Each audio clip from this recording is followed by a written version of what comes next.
2006 Kia Sorento, four-wheel drive's not engaging front differential. So pulled this, pulled the headlight out, easy way to get to it. Tested it, low pressure, it's going up to 6 pounds, so I know that's good. It's holding, pump's cutting off with just this. It's not cutting off with the differential. I replaced the lines, and as I was chasing the lines, sometimes it would make it stop, sometimes it wouldn't. Finally, when I got it all put back together, it was doing the same thing. It was not stopping. Reason being, when this is not lined up, let's see if you can see that. When this is not lined up, and put it in 4. Okay, well now it's not doing it, but earlier when these were not lined up, it would not leak air because that diaphragm was not leaking at the time.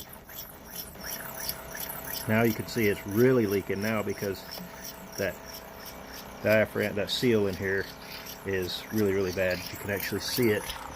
Need a flashlight.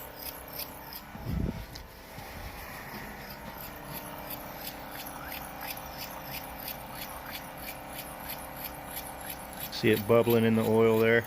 Sorry, I have gloves on and I can't really. There we go. So it is the seal. I had not ordered parts yet because I was kind of suspect this hose maybe, and I didn't want to order the whole new seal if it was just that hose, and I could just throw it back together like it was. So anyway, that is the seal. I'm gonna get this ripped apart and get that replaced. Oh, by the way, when you pull this out, it's extremely heavy. I can't believe how heavy that was. That's probably the heaviest damn thing on the car, and I'm a heavy equipment mechanic, and that blew me away at how heavy that thing was. I just couldn't believe it. So it's going to help you to take these brackets off. Those are going to be, I believe they were 19s, and then pull that front bracket off. When you do pull that front bracket off, pull those 4 12mm screws holding those hoses on, and that front bracket will pry right out of there after you pull those brackets off, and this thing will just drop right out. It looks like a pain in the butt. It's more of a pain in the butt getting the axle out of the spindle, which you can see I have yet to do. I got fed up with it and just smashed it out like that. I'll deal with that later. So anyway, hope that helps somebody. Bye. Alright, I'm back with a quick little lesson on how to get that chunk out. So pull these bolts out. This shaft will come out. See? Down in there. So that gets that shaft out of the ring gear. This shaft's already out because you pulled that one out on this side when you pulled the left side apart. So take this bearing cap off, take the bolts out of this one. You can't get this one off yet because the part that you're trying to get out of there is there. So you can walk it out. If you put your pry bar in there kind of like that, when you turn, you can turn this. Let's see if I can do it without making a big old mess with holding the camera. You can turn this and it'll kind of walk out. The pinion gear will push. See that happening right there?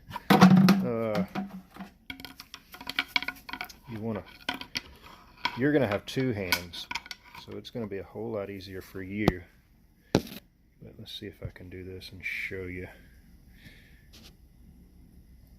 See if I can use my shoulder here.